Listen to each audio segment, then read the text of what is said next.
Happy Monday, everybody.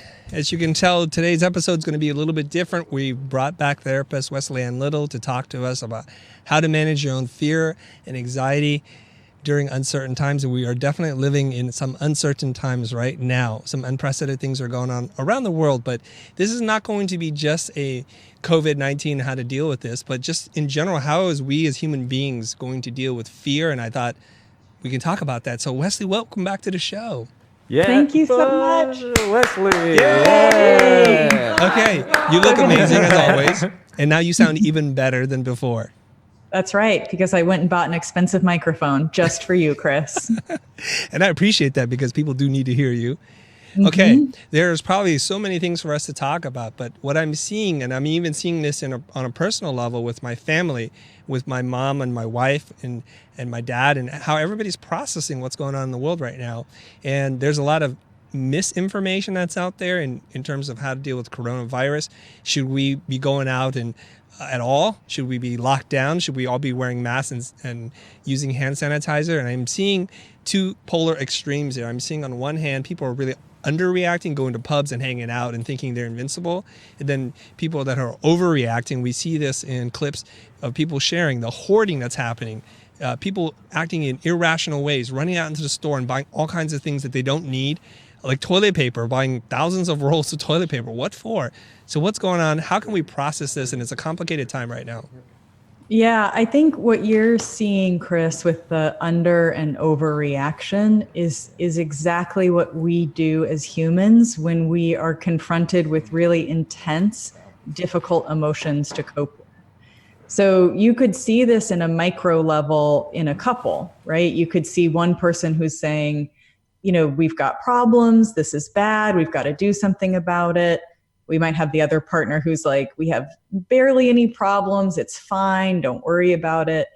Right now, we're just seeing it on a societal level. Mm-hmm. So this is what we do. When the emotion is too intense inside of us, we're either going to suppress it and avoid anything that is kind of like a bad thought or a bad feeling. These are people who are going out and saying, like, I'm not worried about this at all. Right.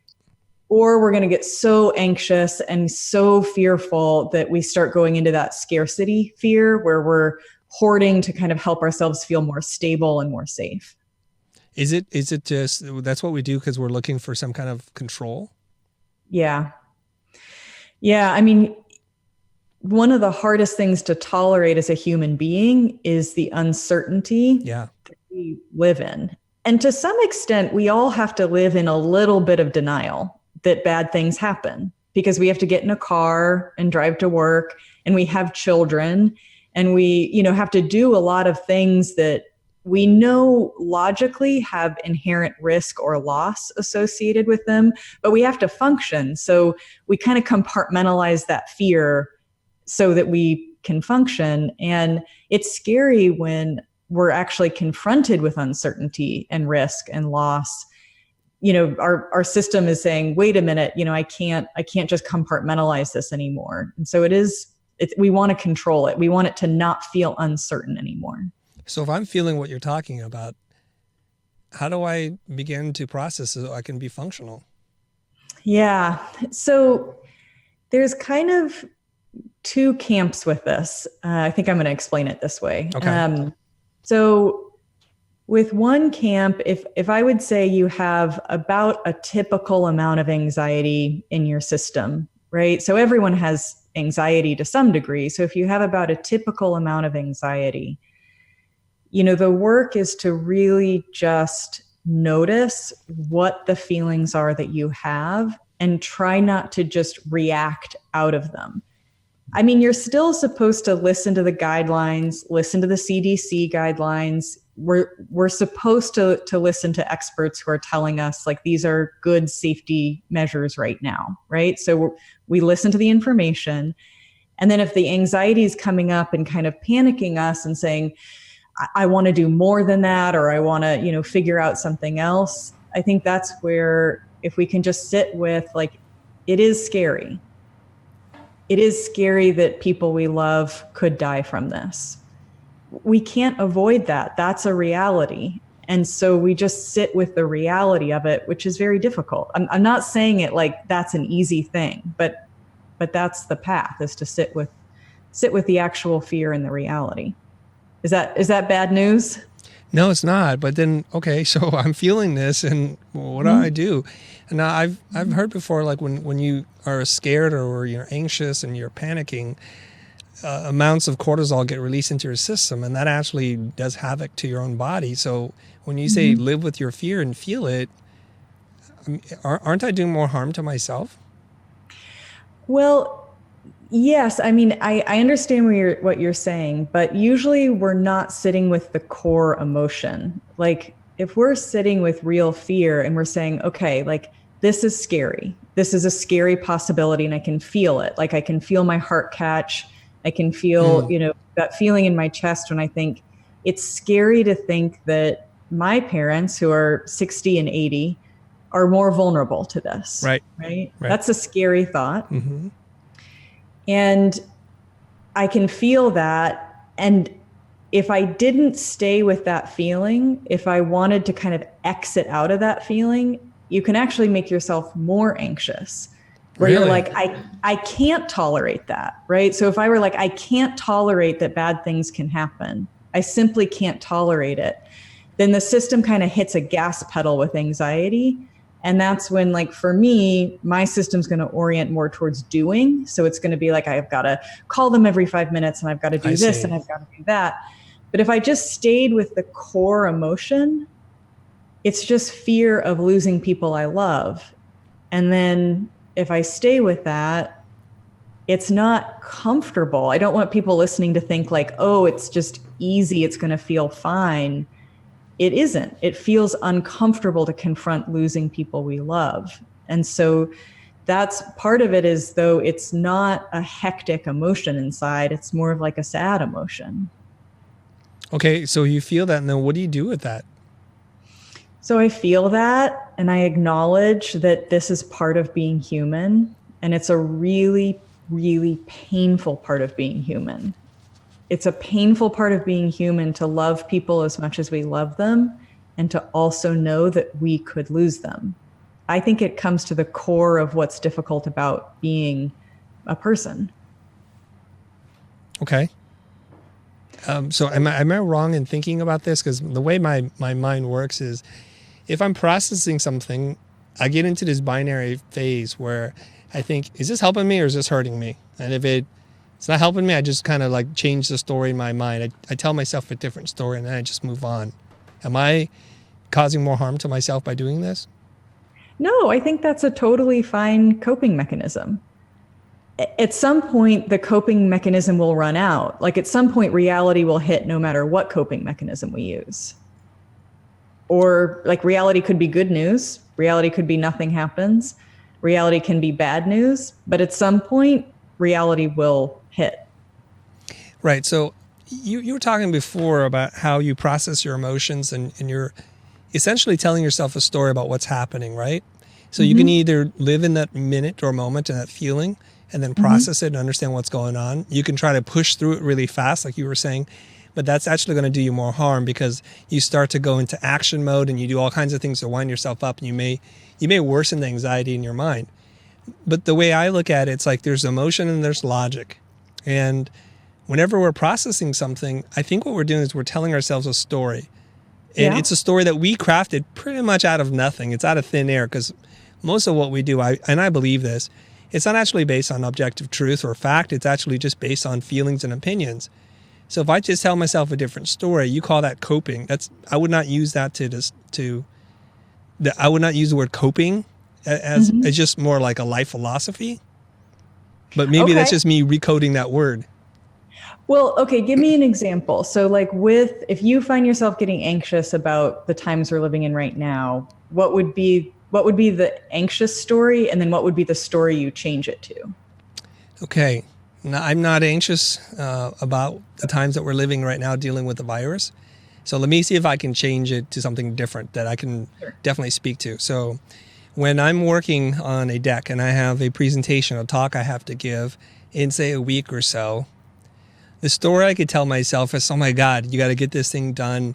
And why is it only a week left? And that's when the anxiety starts to kick in.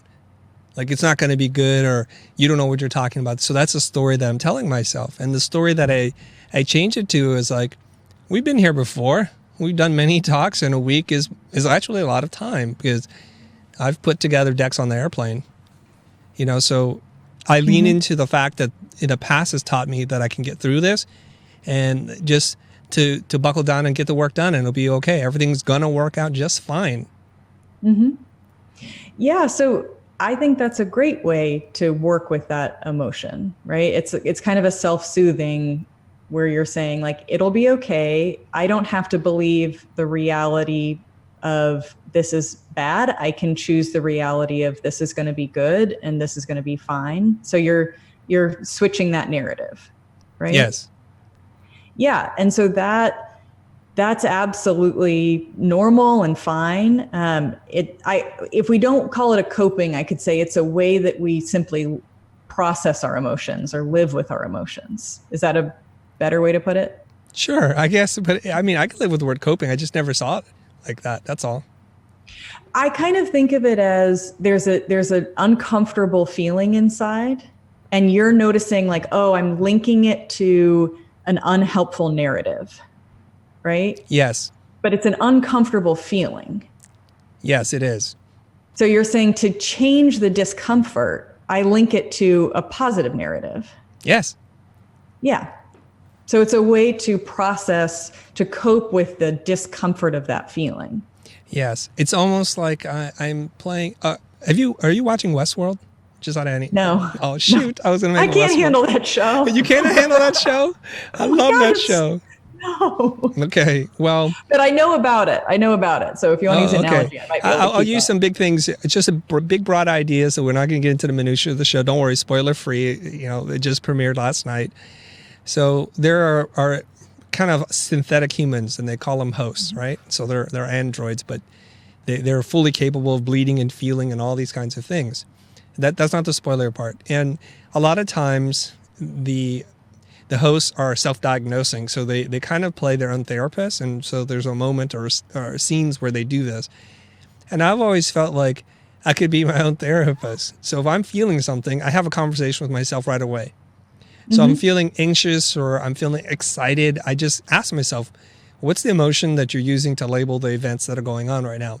And is that emotion that you're feeling helpful to you? And if it's not, let's choose a different way of labeling it and describe it as something else.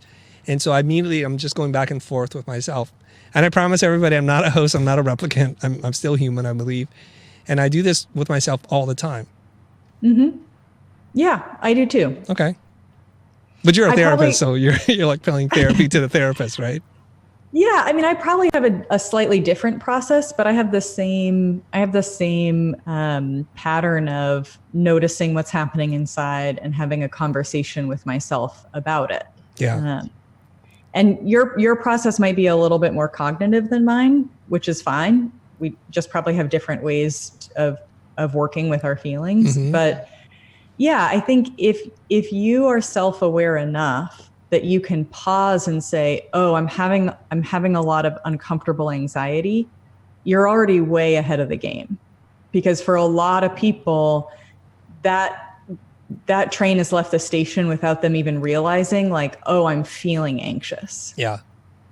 And so part of, as people are trying to balance out right now, how much is kind of an appropriate anxiety response and how much is an over anxiety response or an under anxiety response.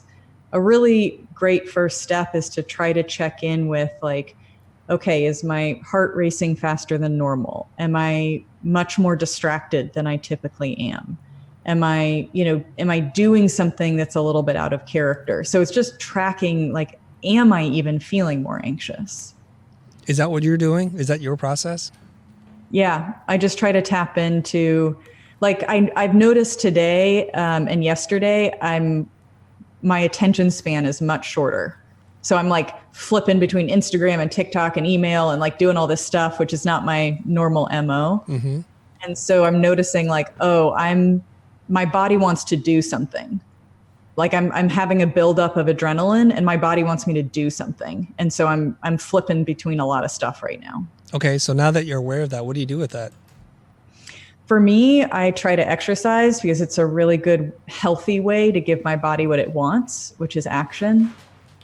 And then if I can't, or I've already exercised that day, then I'll sit down and try to take deep breaths and meditate and just kind of have some self-compassion that, of course, it's normal that my body wants to do a lot of stuff right now. Oh, that's very interesting. So you described something that I felt too, and I process a little bit differently.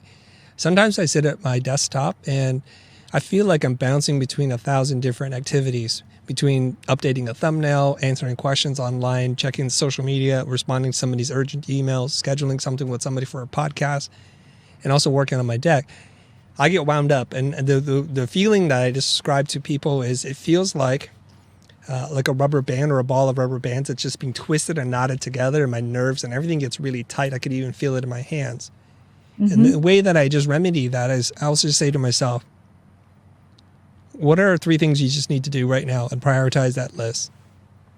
And then in that way I become my own boss and say, look, okay, the most important thing we have to do today is read the contract, which I hate to do, and either mark it up or sign it and be done with that.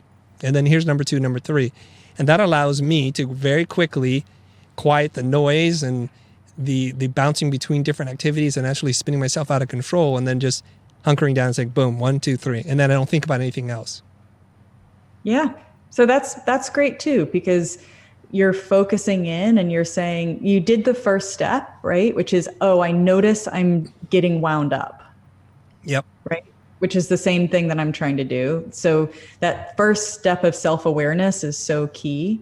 So I notice I'm in an unhelpful mode or a different mode than I usually am. And then your way of processing that is to say, I need to not keep scattering my energy around, but to focus my energy into the priorities. Okay. Now I want to read some comments here. There's a few comments coming in. I do want to say this. There are several business and freelance related questions.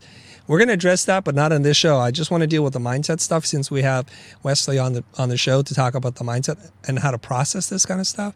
So don't worry, guys. We're going to address the freelance, and people are getting laid off, or all kinds of things are happening, bad things happening to their business. But there was one question in here that came up from Martin, and he's like, I got very frustrated with my mom yesterday because I found out she had hoarded at a grocery store or something like that.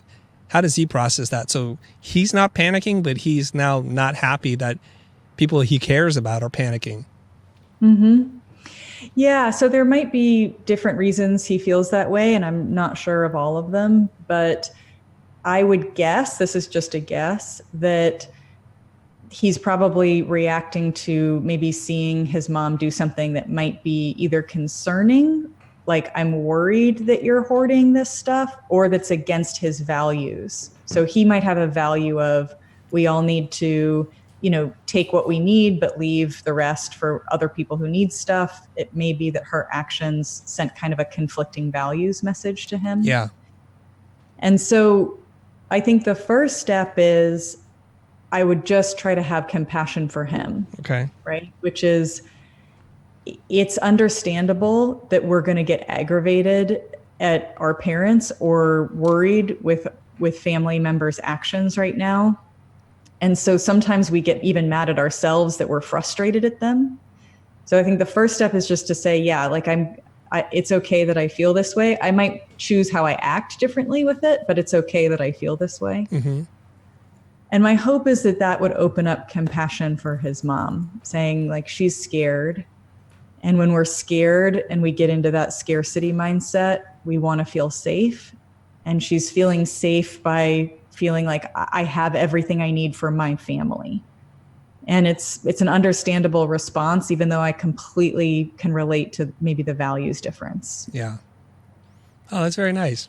It's a nice way of saying that. I think especially, I don't know why, this may be an ageist thing I'm about to say, but I feel like people in the older population are much more vulnerable, tend to overreact to these kinds of things. Because I imagine my parents do the same thing, even though I don't know it for a fact. But imagine what our parents and grandparents have lived through. Right? The Depression, wars. I mean, they've lived through rations. Like they've lived through when there is actually like you run out to a point where it's actually scary. Mm-hmm. And so, yeah, I can completely understand that they have a lived experience, and we might even frame it as a trauma trigger, because when you go through true scarcity and deprivation, it's a trauma. And so that trauma trigger is going to come in and say, you're not going to be vulnerable like that again. Mm-hmm. Okay, that's very interesting. So in the case of Martin, and you're like saying, okay, we it's normal to feel this way. There's some conflicts that you're feeling, and to try to look at it through very compassionate eyes. Now, just to dive a little deeper, if you were speaking to his parents, what would you say to them? Could you just go a little deeper on that, please? Sure. I would just say, tell me how you're feeling. Since I can't be that person, I don't know how to respond. No, but there's a point to that. To that. So I do this too. It's human. When we have an automatic reaction to something someone is doing, we rarely are going to stop and say, hold on, okay, tell me everything you're feeling about this. And that's why most discussions or arguments are kind of this like, where each person's like throwing a point in. So for me, it is a rare thing that someone would actually slow down with someone they care about, truly slow down, truly set their agenda aside and say, tell me everything that you're worried about. Tell me everything that you feel anxious about. Let me understand what's happening inside of you that prompted these behaviors. And then if that person feels really heard, it's a good place to come in and say, I also feel worried that you're doing this. I have some fear of my own that either your anxiety is too high to be okay for you, or whatever it is that the fear is. But that's the conversation I would have. I wouldn't try to talk them out of it. I would just try to fully understand that. I see. Okay, so now I think I can play the worried older parent role now, and let's see how you respond, okay? As you were describing But wait. Yes? We got to clarify what the goal is. What's the goal? Well, I'm telling you what my goal is as a therapist. My goal as a therapist is to simply understand their world and to help them see the cost of something that might be unhealthy. But my goal is actually not to change their mind. Right. Okay. That was clear.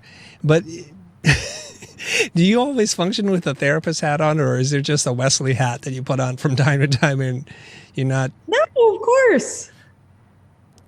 There are many circumstances in which I want to change people's minds or want to get them on my side or get them to do what I want them to do. Okay. Like your parents, maybe? Yeah. Parents, husband, basically. We have to just acknowledge that for a second. I love you, Matt. Look, Yes. This is what I've basically come to in my experience as a therapist. This is what I genuinely think. I think we're all absolutely afraid most of the time. I think we're all walking around with so much fear. It's just unbelievable. And when things trigger those fears and they trigger this feeling of like, either I'm not loved or important, or you're not going to be okay for some reason, or somehow there's a threat to us or a threat to you or a threat to me, that's when we react. And so otherwise, why would we even care if someone's doing their own thing, walking to the beat of their own drum? We wouldn't care. We'd be like, great, you do you, couldn't care less. But if you're going to be in my canoe with me, now I really care how you choose to operate, how you choose to spend money, how you choose to treat people, how you choose to be in the world. Yeah. Right? So the only time I'm ever going to want Matt or someone else I love to change is because I'm scared for them or for me in some way. Right. So I'm not walking around like a little dictator. Those are the times when you want to change someone. Yeah. And then I still have to do the same thing I help my couples with, which is, oh, right, we can't do that. All we can do is listen to them and share from ourselves, and that's all we got. That's why you're the therapist and I'm not. That's pretty clear to me. You said something and you said, well, why should I care if you do you and you just keep doing that? It's not going to have an impact on me. And I think Martin is expressing something that I feel. When people that I don't know and don't necessarily care about act in irrational ways, it actually will impact many of us. For example, people going in and buying 1,000 things of toilet paper, creating a shortage. Yes. And that behavior triggers other people to buy toilet paper because now we're going to be afraid we're going to run out. So one irrational thought leads to many other people reacting as a reaction to that. And then when I'm out of toilet paper, I'm like, okay, now it is impacting me, right? And also the inaction of other people. So for example, there are guidelines that are going out to say everybody kind of restrict your discretionary travel, try to stay away from large groups and try to work from home as much as possible. And then people go to the pub and drink and like, nah, I'm not going to take this thing seriously. And then they infect people and they infect other people. And then the people that, especially the elderly or whoever is at risk right now, can't get into the hospital because of some fools not paying attention. So now that has an impact on us again. And that's why I think people react the way they do. Yeah, you're 100% right. Because what you're talking about is when we're really reminded of how connected we all are and how much we all have to work to balance whatever system we're in. So the system can be as small as your family, but then in these circumstances, we see, our system is as large as our entire global community. It's as large as our entire community that has access to hospitals. So then we realize, we are in the same canoe here together. From what I was saying before, it would be like if, let's say someone wants to, I don't know, go play hacky sack for the rest of their lives and live on the beach and, that's just their dream. That wouldn't affect me. I wouldn't care. Go do it. Have fun. Yeah. Right. If my husband said, hey, I have a new life passion, I really want to go do this, I'd say, wow, that really affects me. We got to talk about that. Right. But yeah, the different example that you're giving now is yes, like we realize, like this is one where yes, we all utilize these resources. We're all trying to balance the system together. Okay. All right. I'm going to switch gears here. This one's pretty dark. This is coming from Harry Liang. He said, layoffs just announced. They're coming. And he has a very dark reaction to that. Okay, so we said we're not going to talk about the work part because we have other people who are going to come in and talk about how to prepare your business in these uncertain times. But let's say I'm in-house and I'm afraid of the layoff coming because now companies are this is going to have a dramatic impact on businesses all over the world. Mm-hmm. And people are going to lose their jobs. And in some places in America, there's not much of a safety network that's in place for these people. So how do I process that? I mean, I just feel so terrible for people who are living in these circumstances. And I don't know that there is a perfect way to process this because this is when you're experiencing the firsthand threat to your livelihood and your security. And it's just absolutely terrifying. Yeah. And so it's sort of like saying, how do you process a child dying? Oh. I mean, but this is what I do. Like I had a supervisor say, and I think I might've mentioned this in another podcast, all therapy is grieving. All we're doing all the time is grieving something, whether it's as fundamental as losing someone close to us, or as fundamental as losing a job and not being able to support our family. I mean, there is a certain point in which we have no choice but to confront the darkest fear that we have. And there's nothing else to do but to be in those feelings and process those the best way you can, which is messy and terrible and crappy because it's grief. And so we wouldn't expect someone to get over it. And we wouldn't expect someone to just, put their pants up and feel great. We would say, you're going to feel absolutely terrible.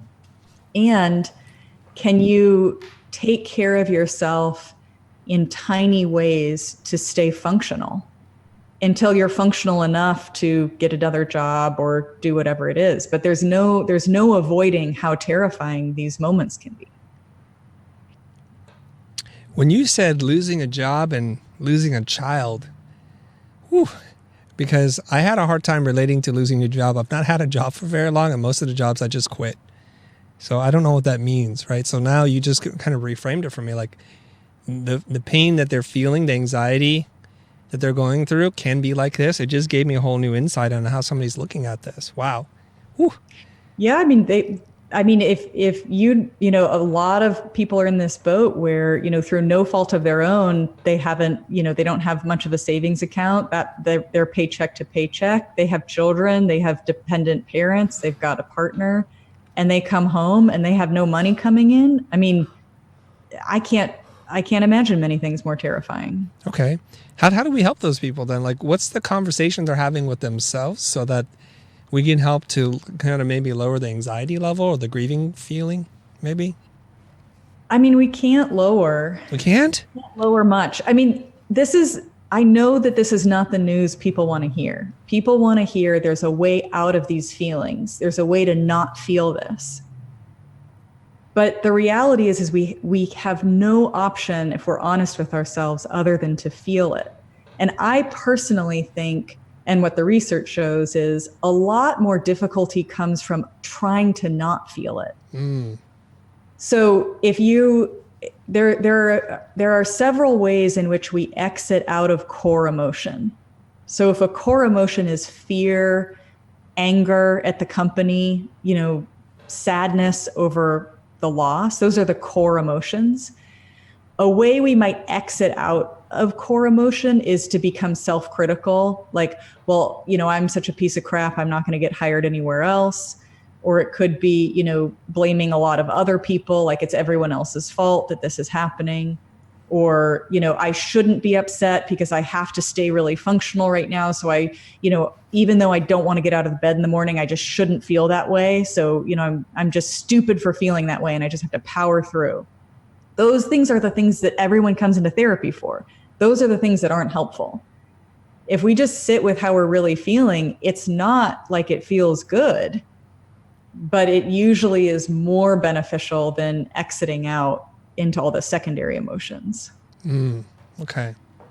I'd like to pretend for a moment there that I just got noticed that I'm being let go, and this is going to be a very real reality for a lot of Americans, I think.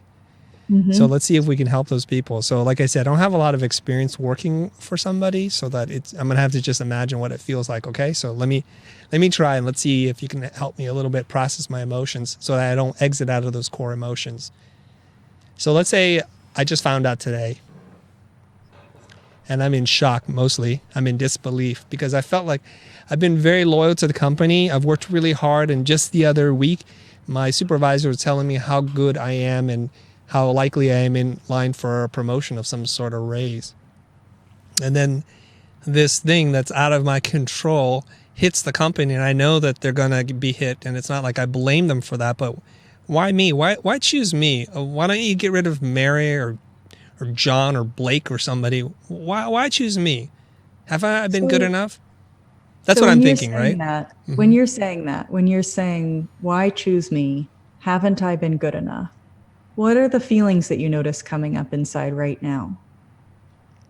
I feel like the world's not fair. Mm-hmm. That all my effort was for nothing. Like, why even try next time? Mm-hmm. I feel, in a way, kind of like it's unjustified. Like, I think there should be justice in the world, and this doesn't feel right because Blake is like flaking off most of the time, and as far as I know, he still has a job. So when you feel that, and I even noticed your face kind of contort there, like it's not fair. It's not fair. What are the emotions that come up inside there? Anger. Yeah.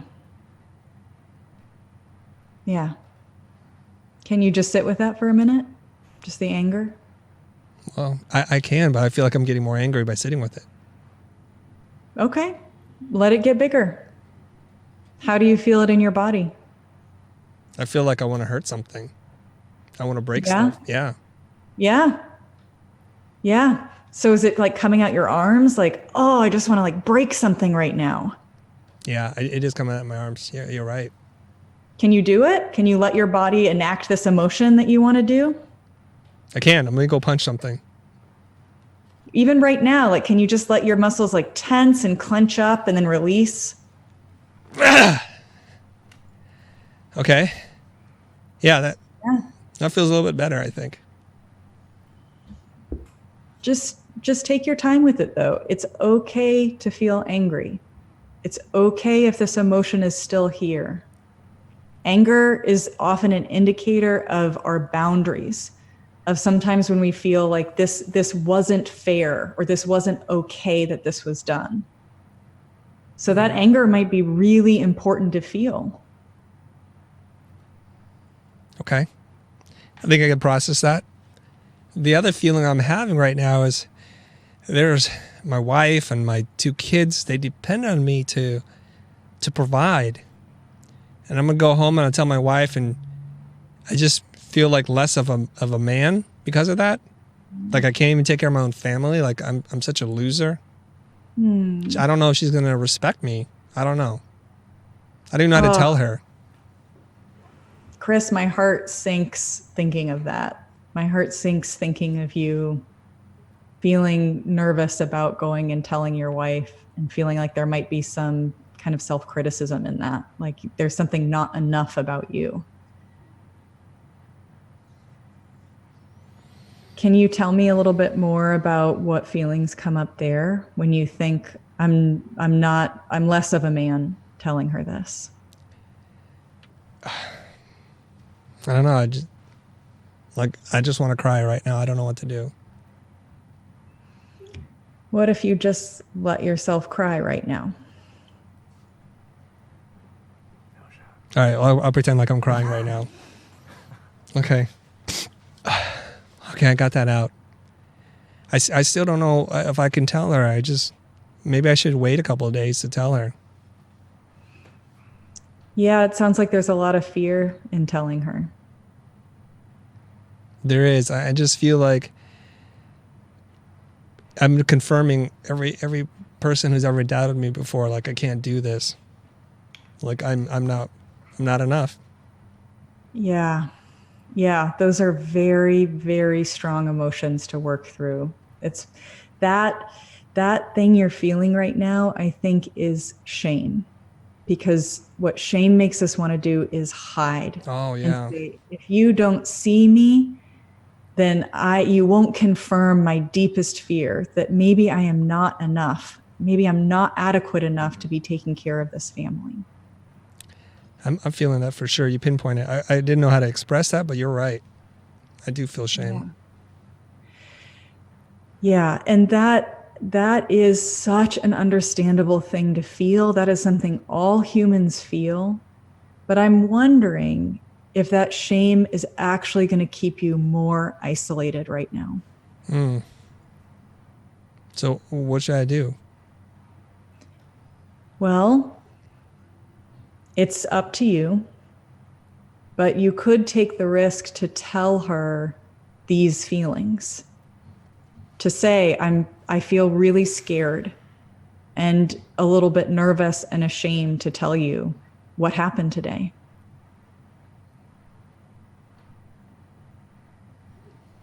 I think I can do that. I mean, I think she cares about me. I think she'll probably understand. My hope is that she would be safe with that, because it's such a human thing to feel and to say. But the risk, of course, it is a risk, but if you feel like she's safe, then that might be something to try. Okay. Thanks for helping with that. All right. I have to say something. Yeah. When you're like, it hurts you, like you feel it here and you're like moving your hand around your chest, and like, I wasn't feeling it, but then all of a sudden I was feeling what you're feeling. And I guess you made it safe for me to go to a place. Like a lot of men, especially men in my culture, we're not very good at expressing our emotions, and we feel like emotions are a sign of weakness. So it's easy to kind of shut those things down, go to that natural default state. But you doing that, it just allowed me to open up. And I'm not this person. I don't feel these things, but all of a sudden I could just tap into it. Like I guess I could have cried if we just kept at it. And I would think that's because you have a deep compassion, Chris. I mean, you truly, like, I know you describe yourself as not that emotional, but I think you're one of the more compassionate people I know. And I think you have a deep compassion for people, especially around their jobs, which is part of why you work so hard to help people. So you might not be aware that you're feeling those things all the time, but I would imagine there's a river underneath there that has all of the empathetic emotions for the people that you care about, the community, the future. Yeah, I think you're right. Maybe I need to change my brand a little bit here. Ricky just handed me a question. The question here, he wrote it kind of in a strange way, so I'm going to read it literally verbatim what he wrote. Oh, God, don't do that. Don't do that, Ricky? Just Why did say it in your you own had all words. this time to write the question correctly? No, I want you to say it in a smart way, Chris. Okay, let me do that. Let me try. Make them sound good. Yeah. I'll try to make Ricky sound good. He hands me this note. It's so important. He has to give me this note. He's like, well, okay, now we're both going to work from home, me and my partner. And how do I deal with that? Oh, really hard. I think that's why he wrote it. Yeah, I think I'm going to see a lot of people in because of this. Plus people who have kids at home at the same time. So you're saying business is going to be booming? No, I think this is going to be everybody. So yeah, how to cope with working at home. I think to be very loving in how you ask for a lot of personal space. So if both of you like personal space, this will probably go okay because you'll say, hey, I'm going to go for a walk for an hour. I'm going to go listen to an audiobook. I'm going to go just drive for an hour and listen to music, by myself. Great. I'm going to go FaceTime my friends in my room without you. Great. If you have someone who also likes independent time, that should be okay. If you have someone who doesn't, that's when you can just lovingly state your boundaries, which is, I really love you. I care about you. My personal space has nothing to do with how much I like you as a person, but I need more personal space than you do. So I'm going to need to take that. Okay. I want to ask my team here. I need some help because there are some crazy comments going on in the thing here. We need to ban and bounce some people because it's going to make the conversation very toxic. Okay. What? Team, please help me out here because I'm seeing people react to that. Oops. Did we just cut to the window screen here? Yeah, I'm doing it. Yeah, thank you. Wait, people are feeling negative about the question or the answer? I think as many times it happens on a live stream, there's always one or two people who just say crazy things, and then there are people who then respond to them in even crazier ways, and they're just distracting us from what it is. They're making all kinds of, I don't know. It's not even necessarily related to anything we're talking about. So You guys, you can see when we see a lot of flag comments that there's a problem. Can I, while you guys are figuring that out, Yeah. Can I make sure to mention a couple things I don't want to forget to say? Yes. That might be out of people's awarenesses. So this is going to be a really, really tough time for people who have OCD, obsessive compulsive disorder. Mm-hmm. And if you know you have OCD, you're already ahead of the curve because you've come to that awareness. You've probably done some work on this. So if you know, then my heart goes out to you, and just please be so, so gentle with yourselves during this time. Work with whatever therapist you've been working with. There's an amazing therapist on Instagram, Kimberly Quinlan, and I'll put her link in my stories as well. She's an OCD specialist. So OCD is a branch off of the tree of anxiety.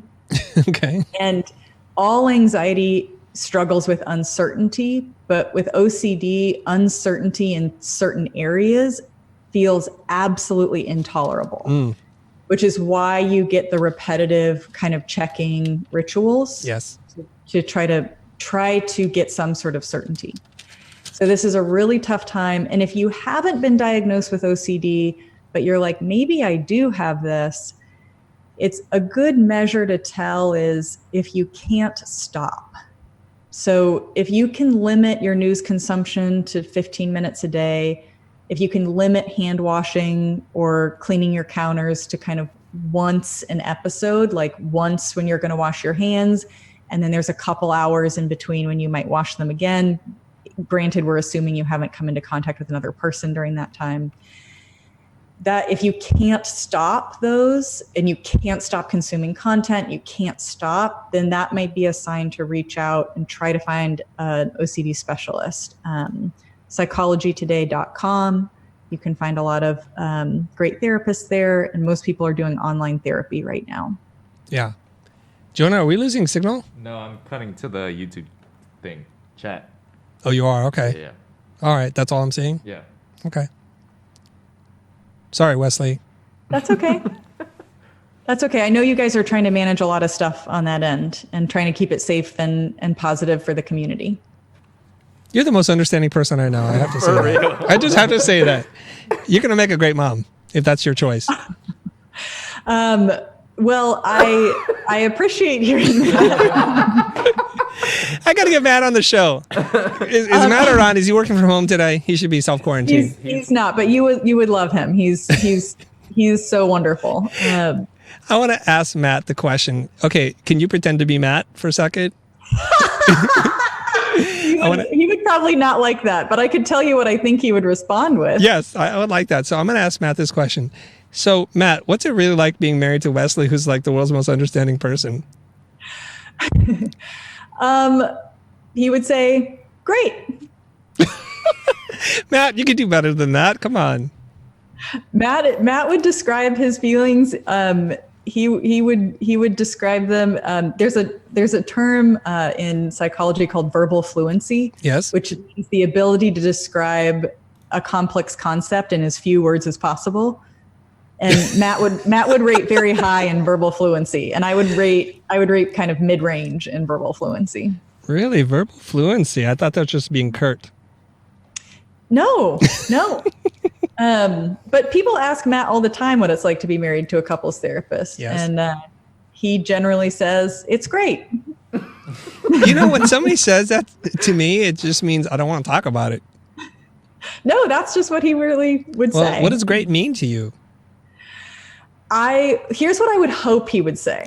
Just be him. Just do it.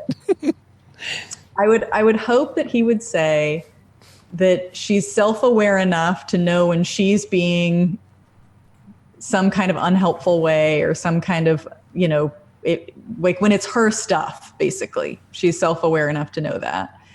And she does not communicate with blame or accusation because she knows that there is a 96% chance that always goes up in flames. So I find a different way to communicate most of the time. Okay. Now we'll have to compare that with the real Matt. But gosh, I'm not nervous. It's like everything I throw at you, just all I get back is compassion and understanding. But Chris, okay, so let me be real with you here. Please. Like that is, yes, like there are areas in which I probably naturally orient towards compassion. Like, if you take 10 people lined up, I'm probably pretty high in compassion and agreeableness and, being able to hold multiple perspectives. But there are absolutely people for which I really struggle to feel compassion. Mm-hmm. And so I see my supervisor every week and I'm like, I'm really struggling to feel compassion here. What do we do about this? And so he walks me through exercises. He gives me things to practice. So compassion's a muscle. I'm not just like, poof, compassionate. Like I work at compassion. Yes, you do. You're a master at it. I guess maybe I need to work on compassion. Yeah. How do we interject some more compassion into our lives, Wesley? Well, that's a good question. First, I think notice where it's hard, because there's always going to be the places where I think everyone on planet Earth has compassion. But if you notice where it's hard, where you're like, oh, I really have a hard time feeling compassionate for this person, then I would say, okay, what is it about what they're doing that like really gets under your skin? And so the first step that my supervisor does with me is to say full permission, say everything you want to say to that person, regardless of if it would hurt their feelings. This is just me to him or me to myself, not obviously to the person. So I flush that out and I just get out every wormy thought and every just like crappy thing that I'm feeling or thinking. And in that is usually when I can start to determine like, oh, this is the thing that really blocks my compassion. Usually it's either going to be a values difference or it's going to be something that was from my family of origin that particularly bothered me. And so in that space, then I can notice like, okay, that's what's bothering me. I can have compassion for myself for why that's irritating. And then I work to see what I'm trying to think of how to put this. What's the wounded part underneath the behavior I hate? So let's say, I don't know, let's say okay, Tony Robbins is tough for me. I struggle with Tony Robbins. I doubt he's ever going to see this and come after me. So I feel okay saying like, I struggle with him. And what I struggle with is how he presents himself as having so little doubt. He presents himself as so certain. And he presents himself that way about people. And I really struggle with that because I just think that can be harmful and that can make you miss really important things, especially when you're in a position of healing and a position of power. So I might say, okay, this just annoys the crap out of me. I don't like this. And I would say, yeah, it's okay that I don't like that.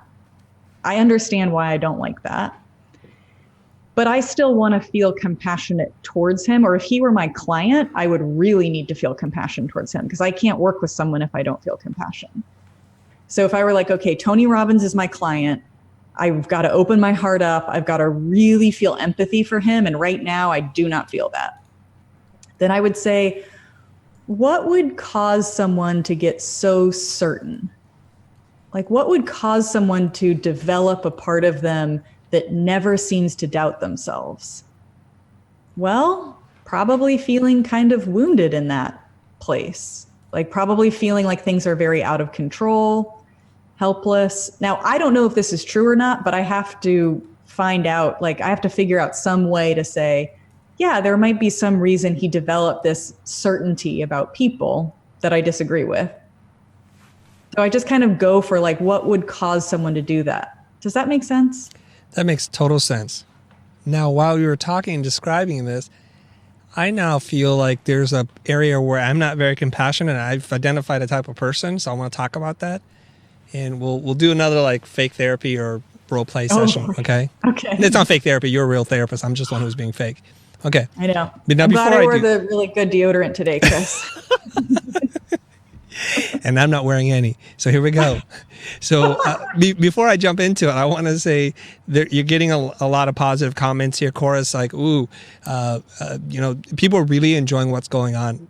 That you are a very compassionate person. Dave Coe is saying, Wesley's the most understanding person I know. And Molly's, she's so smart. There's no comments here for me. That's okay. I'm looking for one. Guys, throw me a bone. Okay. It's all right. It's all right. And then Mo's like, this is so good. There's a bunch of people here. So, okay, here we go. Here's the situation. When you said that, try to identify a person that you don't have any compassion for. There's a type of person who really gets under my skin. And so maybe you'll reveal something about me that I don't know to our audience and they'll all tune out after this. But here we go. I don't have a lot of compassion for people who just make up excuses. Well, I feel like they're these gonna people. I'm gonna do this, but not today. I wanna be that, but the timing is not right. They talk a good game, like they're gonna do something amazing, and then all they do is stack 1,000 excuses between what they say and what they do. My whole thing is like, can't you just be truthful to yourself that you actually don't want to be successful and you'd rather just blame people instead of saying, well, I would have been incredible if they did this. So when I get around this type of person, all my compassion shuts down. And I get into like super bossy mode. I'm like, if you want this, why don't you just do it? Like it all goes down to zero. Okay. So can we go through this part and try to help me have more compassion? But let me say a couple of things with that. Okay. Like your style of saying, all right, like, come on, like, get real. Are you going to do this thing or not? I think that's fine. Like you've done that with me where like in moments where I've been like, I kind of want to do this, but I kind of don't. And you're like, well, like, are you going to do it or not? And I'm like, oh, right. Okay. Like I don't think it's a bad intervention. Okay. So let's separate out, first of all, like how you feel towards someone and an intervention. So an intervention is something that you're utilizing to create change, or like you're utilizing in the moment, right? Mm-hmm. So if your intervention you use is more of a direct, almost paradoxical approach where you're like, fine, like don't do it. Or like, you're going to waste my time if you don't do this. That's a good intervention. That's fine. So there's nothing wrong with that. And I think you told me once that you've done different coachings where like a super like, mushy, compassionate person like me comes in and talks to a group, and then you come in and they way prefer you. Do you remember that? Yes, I do. Yeah. I thought that was off the record. Sorry. I got to get you to sign that NDA next time. Yes. I'm hoping I didn't share something. No, you're fine. I feel like if I say it, you're allowed to reshare it. If I don't want anybody to know it, I don't tell anybody. But Chris, I'm using that to highlight like how you are is effective. Your interventions are effective. We don't need to change that. If you're saying, hey, I noticed that I have so little compassion here that I actually might start to kind of detach from the interaction, or like detach from this person, and I, for whatever reason, you don't want to do that. Like I want to stay more engaged. My lack of compassion is causing me to detach too much. Then that's where I would say, okay, like let's work with kind of having a little bit more compassion, but it might not change your intervention. See, even in responding to my question, you responded with more compassion and understanding. Okay, we're going to call it intervention now, guys. I'm doing an intervention. I'll just call it that. Okay. But to answer your first question, which is how would I have more compassion for someone who basically like, for someone who's, let's think of how to put it. Let's think of a person in parts, right? So there's a kind of therapy model called internal family systems where they look at a person in parts. So let's say a part of them is the part that's saying, oh, I don't really want to do it. Like I have this dream, but like, I don't really want to do it. Right? Yes. So that part is actually trying to protect them in some way. So let's just think about like, what could it be protecting them from? If you don't try, what do you get to avoid? Well, you don't ever have to face whether or not you're judgment, failure. Yeah. Judgment and failure. Now, for some people, judgment and failure is painful. It's like a little sting. Yeah. But they can say, look, that's part of doing business. Like being judged and failing at things is part of doing business. This is where you see people like you, Gary Vee, like these are people who will say like, failure is just part of it. You keep rolling. Yes. Right? Yeah. And there are many people based on how they were raised, based on their neurological makeup, where failure and judgment feels annihilating, where it truly feels like that would be so terrible. That's the thing I most don't want to feel. So their protective mechanism is going to come in and say, well, I'm not even going to try then, because then I don't have to feel failure and judgment. So that's where we might generate compassion, which is to say, like, internally, I might say to myself, I can see that you're trying to protect yourself. And I also feel really sad that that is squashing a lot of this capable, resourceful, brave person that I also know is in there. So it's like a two-sided coin. Yeah. Yeah. That was really good. Gentlemen, are you reading the comments? Is there anything that I need to address? I'm trying to handle it right now. Okay, you're trying to handle that? All right. Okay. Are you trying to protect me from something? Are people like blowing up? No. Hater comments? No. I'm not protecting you from anything. You need no protection. People are loving you. They're like trying to find more creative ways to express how much they love you. So that's not it at all. It's just, there's some weird side conversations. No, but I just wanted to see if there are other good questions that I'm trying to be present, listen to you, think about my next question, and also read the comments, which is like a lot for me to process, I have to say. It is a lot to process. Yeah. So Samantha is asking this question. I don't even know what this is, but I bet you do. She's like, I'm curious about Chris and Wesley's Enneagram numbers. I don't even know what an Enneagram number is. So it's the Enneagram, oh, there we and go. I do know what that is. Yeah. So actually, I'm sitting right next to my bookshelf, and I could, if I took a minute, I could probably pull it off. You can notice that I'm looking up because I'm on the floor. I'm like, oh, look at all the books up You know there. why Wesley's really grounded? Because she's actually sitting on the ground. That's why. I'm sitting on the ground. Okay, so we'll cut away from you for a second if you want to get up and get the book. Do you want to do that?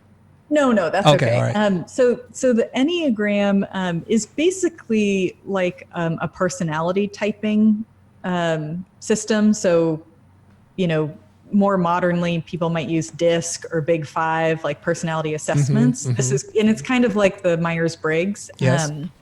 It's really interesting. You do tend to be able to figure out what your type is, and then it can feel kind of confirming of like, oh yeah, that's kind of what I am. And what I like about the Enneagram is that it's very clear about your weak points. It does not hold back about your weak points. Okay. So actually, if you don't mind cutting away from me, it might be. Go ahead. Go get it. Cut to us, Jonah. All right. So I'll read some comments here. We're practicing safe social distancing, but I sent out an email to everybody earlier today. Everybody try your best to work from home. So everybody is in here on Monday. Maybe they'll collect their computers, except for Jonah, who's attached to me at the hip because he has to do the live stream. Yes, So sir. he and I will stay a safe 6 to 10 feet away from each other and wear masks and things like that, and use a lot of what is that, sterilization sanitizer gel. Yes. All right. We Dave take Coe's the like, email very seriously over here. yes, we do. Yes, we do. So you Hi, guys have the guys. Super Pro mask. Okay, Wesley's back. All right. So 2 books here. So we've got this book. Enneagram, yes. And then I even have a pocket Enneagram just because I randomly was gifted it at some point. All right. So I'm a type 2. Type 2 is the giver.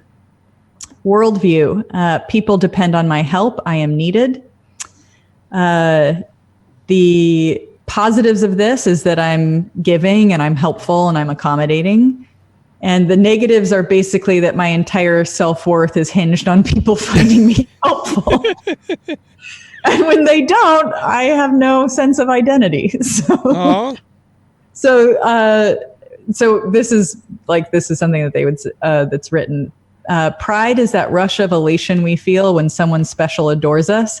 2s get hooked by that kind of attention and adapt to keep it coming. If wanting to please becomes a habit, self-observation stops.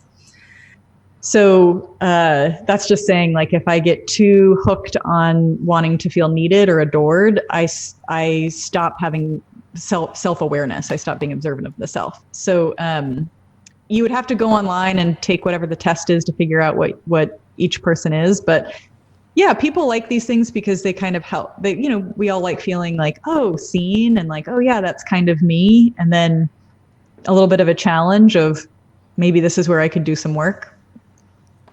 yes. Now, before we continue, that was super interesting what you just brought up here. Maybe your audio cable's a little loose, or ours is loose. Sometimes when she talks, it's guys. on our side. It's on our side. It's on our side. We're working on it. We're working on it. All right. So don't touch anything, Wesley. You're good. And then Dave Coe is saying that her audio's panned left. Yeah, we fixed that, but it's finicky. It's finicky, huh? All right.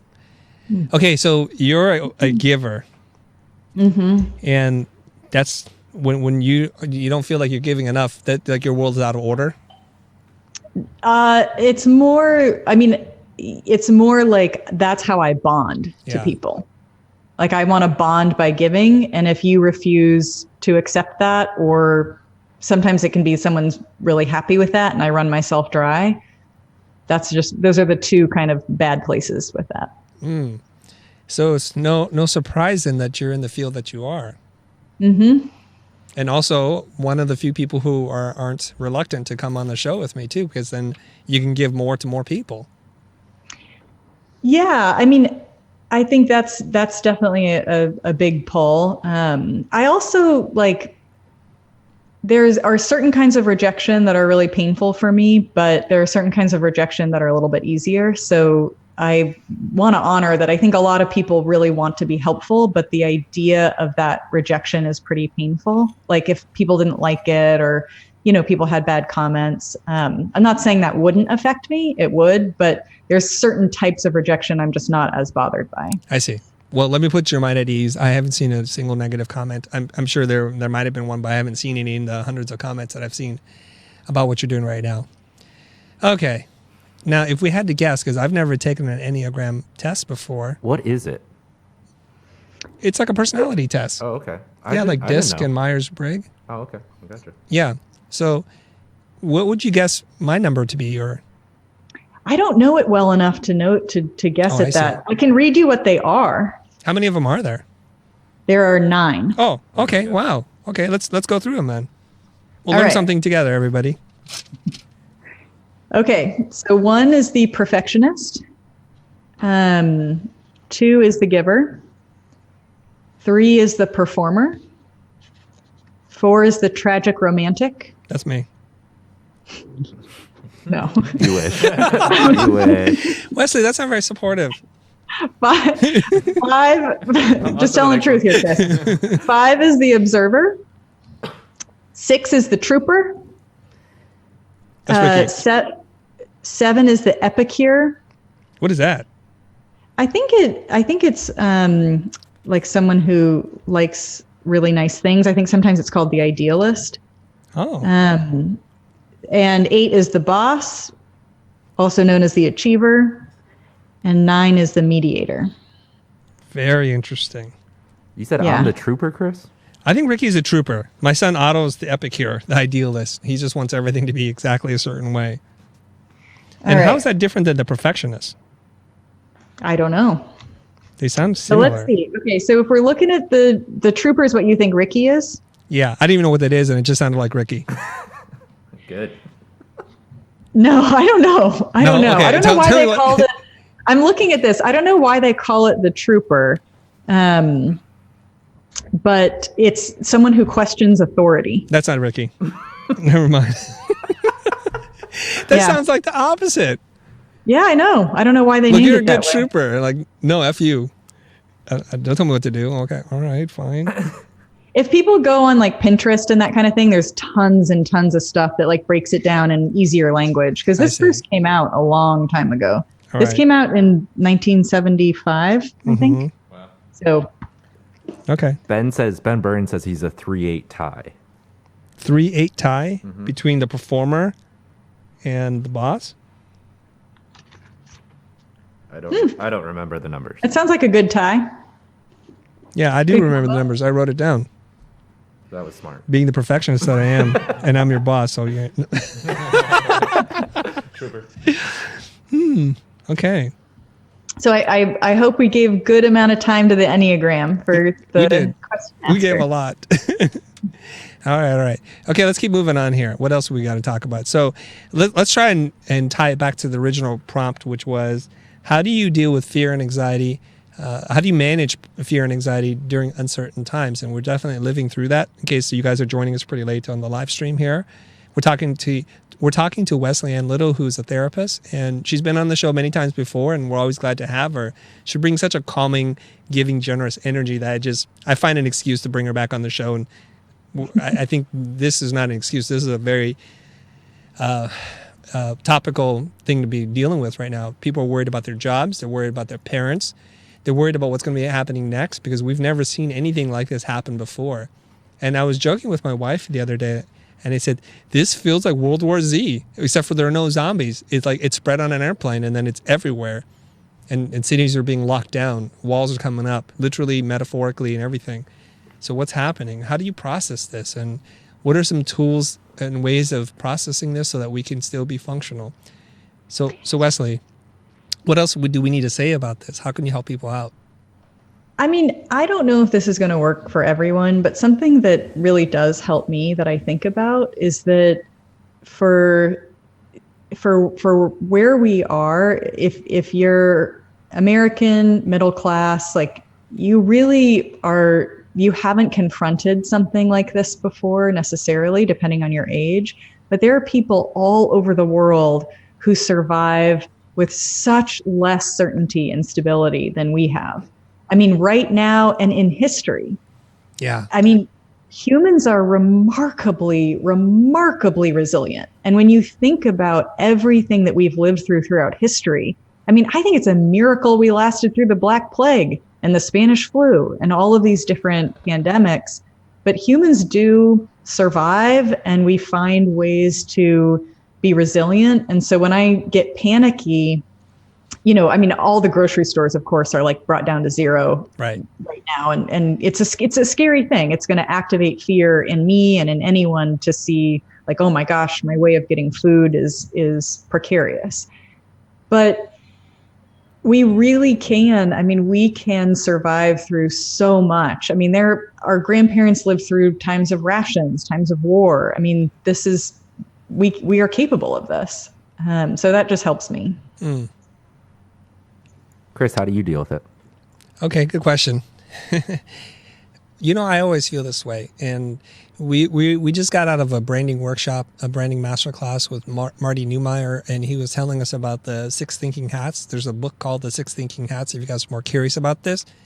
And it helps with a process called swarming, where we all kind of align in the way we look at the world. So black hat is like we try to figure out how it can fail. And I think green hat is like, what are the opportunities that this represents? My worldview is everything that happens, like when one door shuts, another door opens, and we're too obsessed with what we've lost and what we're giving up when that door closes, that we're not looking at the opportunity that's right in front of us. So let me just take a kind of a micro step back, or maybe a big step back, and just say this to everybody.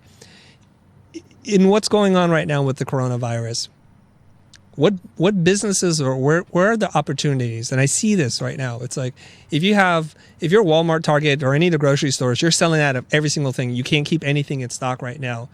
Delivery service is going to be in huge demand. So remote working, remote or distance-based learning, and technologies that enable people to do this are going to be in demand. And we can see like what's happening with video conferencing technology, Zoom, and the CEO saying that he's going to offer all K through 12 schools that want to use Zoom for free. And there's opportunity there. And we've been on this, beating this drum for a bit of time to try and help and teach people how to work remotely, how to run their own business, and teaching via distance-based tools. So we've kind of been here. So doors are opening, and I try my best to focus on the opportunity that exists versus focusing on all that's happening, the collapse, because I just find that to be generally unproductive. Those are my thoughts, Ricky. What do you think? Sounds good to me, Chris. Okay. And Wesley, do you have a comment on that? No, I think that's a great way to think as well. You know, it's, of course, like I think you probably are really good at the pivot, where it's like, okay, this isn't working. Like, how do I pivot to something that is? Mm-hmm. And so I think that's a good thing to, you know, have in people's minds of if you were waiting to get on YouTube, if you were waiting to do certain things online or whatever else it is where the opportunity is, it's a good time to pivot. You know, I think a lot of people get unsettled when times like this feel really uncertain and unpredictable. And I don't know why. Maybe I'm just a lover of chaos, and I like that things are unstable, because every time the ground moves, there's a crack and I see an opening.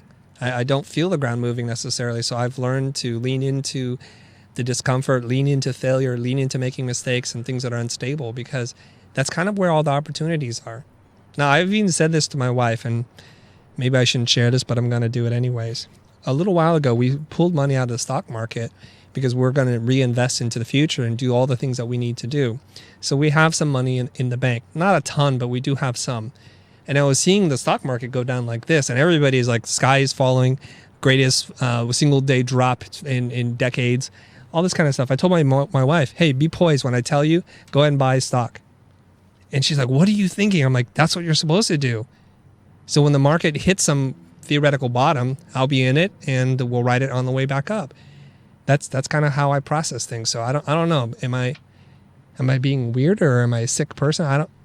No. I mean, Chris, I think a couple things. Yes. One is that I would guess over time you've built trust in yourself. So that when things are chaotic and uncertain, you're saying, well, I know me and I know I can pivot and I know I can do these things and I can maximize opportunities. So that would make things feel less scary if you're like, I have a high trust in my capability with this. Yeah. Right? Mm-hmm. So I think go ahead. I was going to say, so if that's the case, how does one develop high trust in your own capabilities? I mean, not an easy answer, but it's taking risks. I mean, it's taking risks and failing and experiencing failure and rejection and realizing we can survive failure and rejection and we can survive risk not working. There will always be circumstances in which the uncertainty is almost intolerable. My hope is that most people don't experience those in their lifetime, but there will always be those circumstances. Yeah. But with what you're talking about in terms of job and trusting yourself to kind of maximize the market or whatever you're trying to do with it. I mean, I think it's because, you started out as a young guy, you started your own company when you were like 12 years old and barely out of school, and you're like, yep. Screw you, everybody, I'm doing this on my own. You're riding some pretty big waves at that point. And so you've built up the tolerance for risk over a lot of time. Mm-hmm. People would ask me this question. It's like, oh, you must be very courageous to start your business when you don't know what you're doing. You have no portfolio. I said, well, first of all, thank you, but I don't think it's courage, because courage is to act in light of fear of certain failure. I was just so dumb that I thought I can't fail. There's no way. So I didn't require courage at all. There was no option of failure. I was just, let's go for this. So.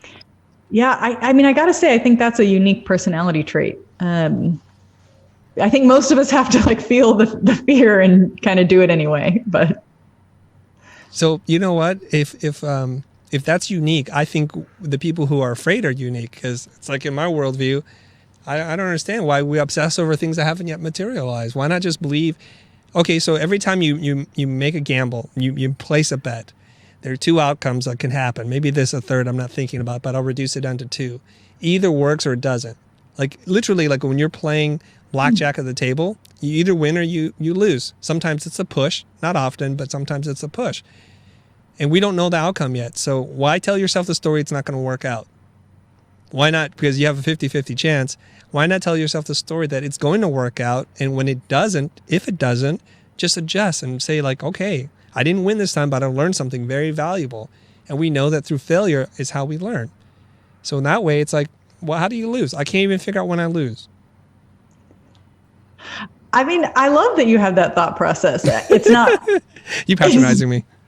No. What I'm thinking is I wish I could think that way.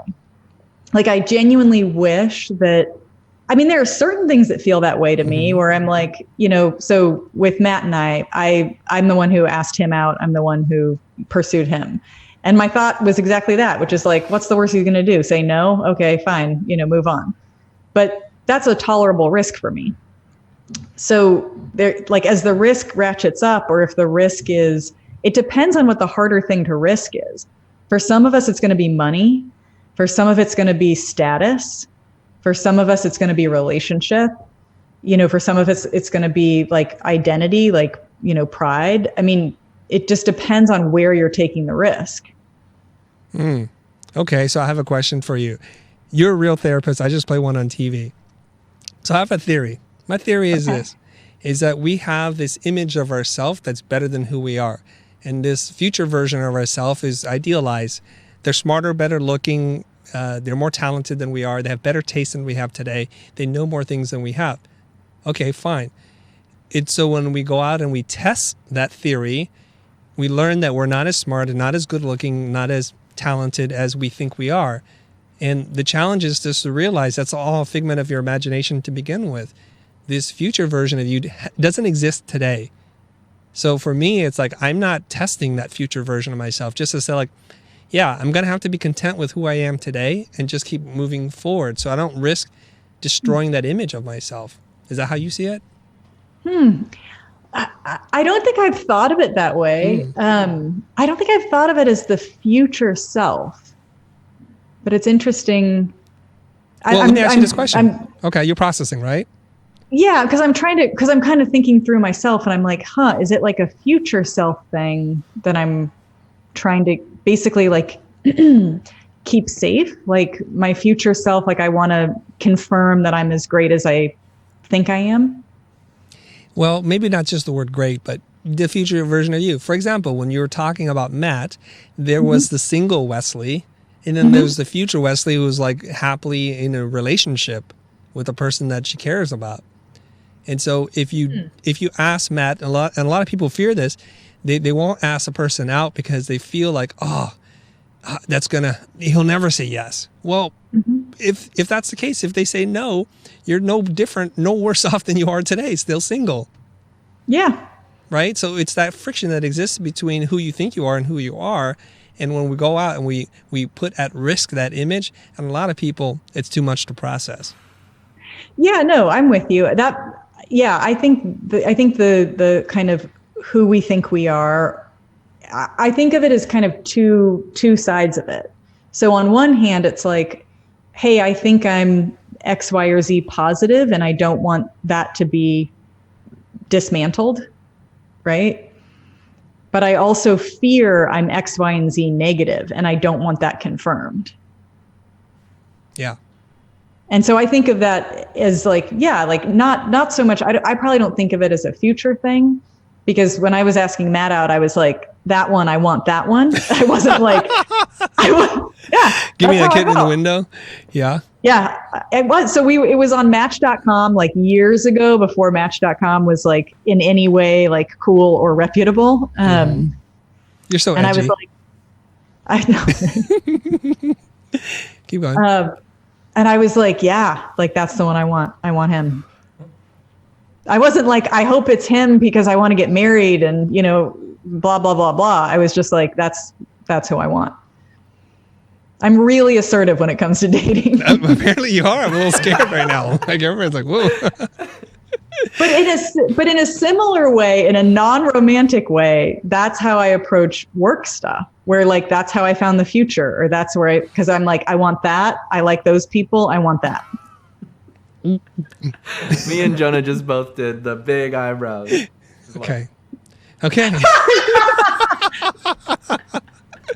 So we're talking about trust in ourselves, right? And like over time, when you've gambled enough of whatever it is that you gamble, you develop the trust in yourself, right? So Chris might gamble money, and he might gamble like his like status in the community, and he's like, I'm going to gamble this because I trust myself, right? Yeah.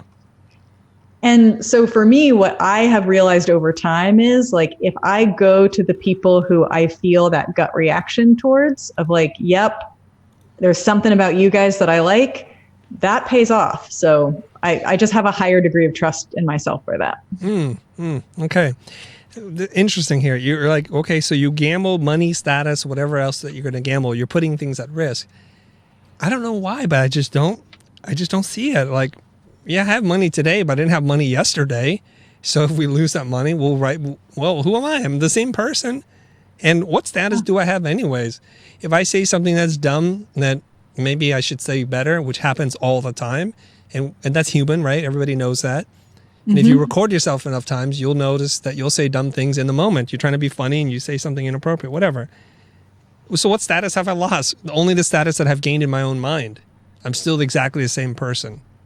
I'm capable of making dumb comments and not having the right words to use when I'm in the moment, when I'm in that pocket and I should say it. I just don't care because I don't feel attached to any of that. Let me reframe this in a question that came in via the live stream chat here. And it's from Priyankar. I'm sure I've said that incorrectly, but he or she says, I have a problem publishing videos because I always feel that I'm not good enough. What do I do? So there it is again. There's a fear. And so how do we process this? Is he or she, are they gambling something away So they want to publish videos, but they feel like they're not good enough. What should they do? I mean, I'll do something I rarely do, which is like dispense concrete advice. Ooh, I love it. But my advice would be publish the video and experience the reality of it. So the reality might be people love it, and the reality might be people don't like it. And whatever comes up, you'll have lots of good data to process about where you are and what you personally have to work on. So if it's like, I have to work on tolerating when people don't like my stuff and still believe that I'm still a person of worth, even if I put out 100 crap videos that everyone hates, I'm still an inherently worthy person, and it's fine that I'm going through a creative process. So whatever, like, do it, and you'll be confronted with the reality of it. Like, if I get negative comments, or if I get, some sort of negative feedback, either from social media or from my clients, it's painful and I hate it. Of course, I would rather live in a world where everyone loves everything I do and thinks I'm perfect. I would definitely rather that. But when it doesn't happen, then I have the opportunity to grow from that.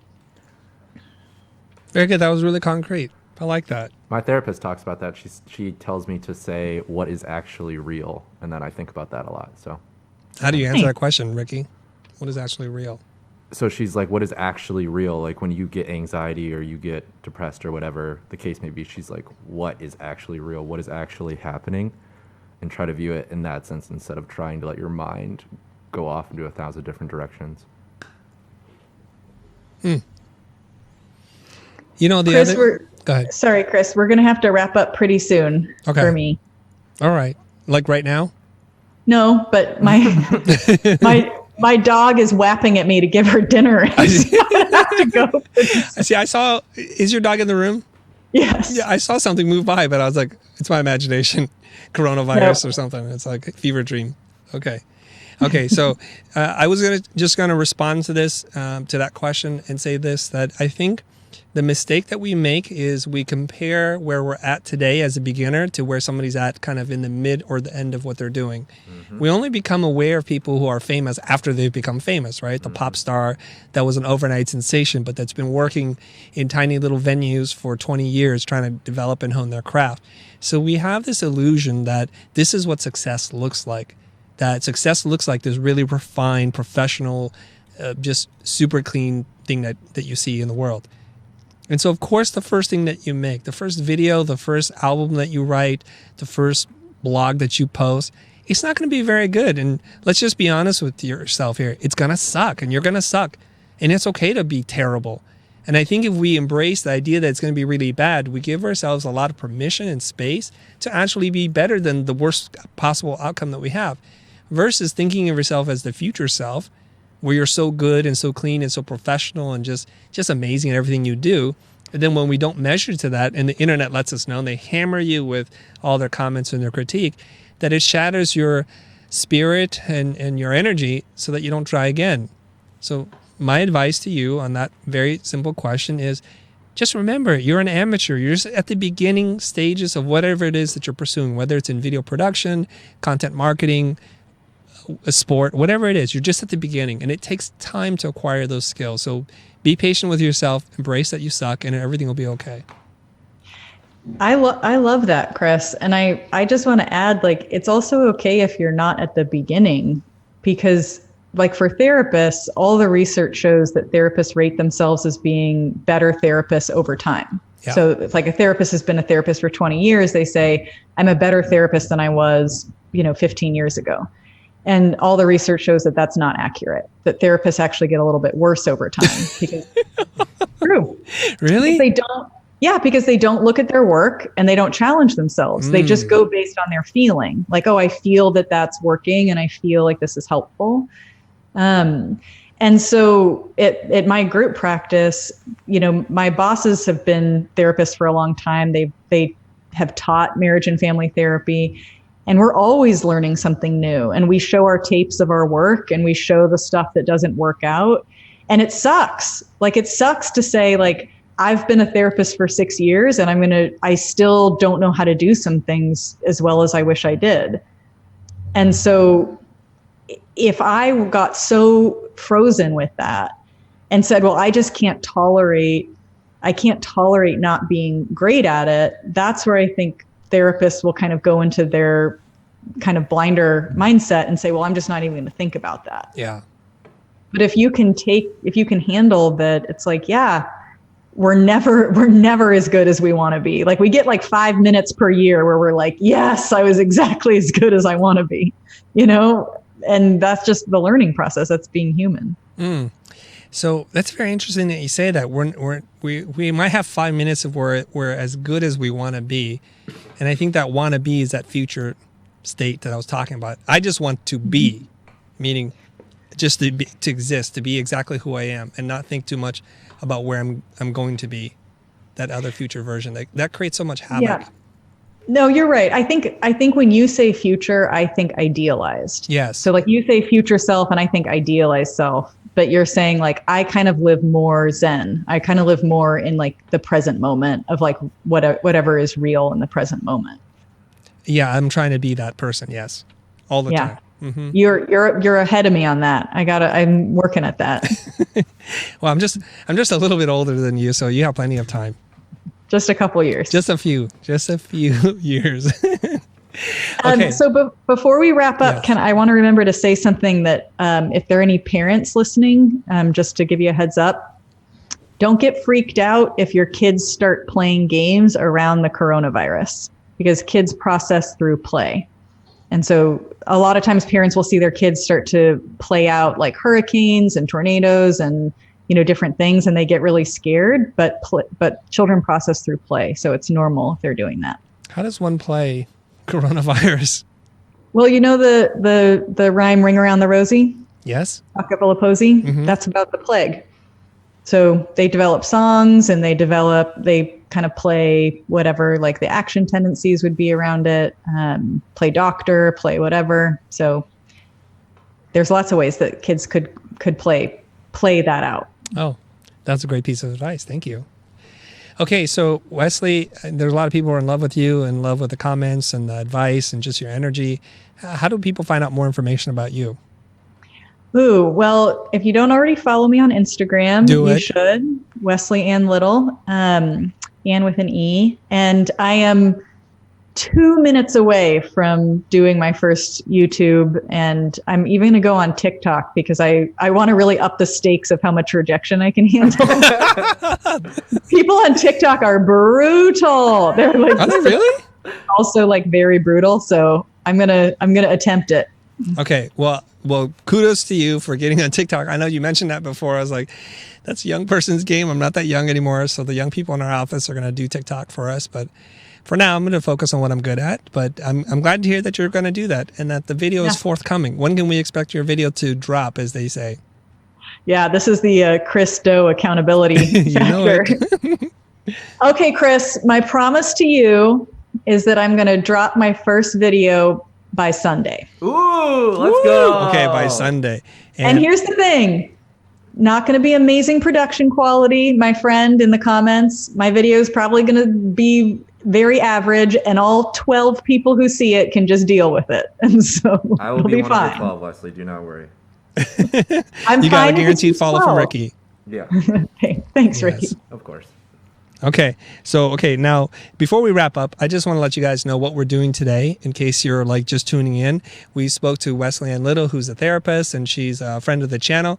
She's an amazing human being, super understanding, compassionate. Whenever I'm feeling down, I just need to call her.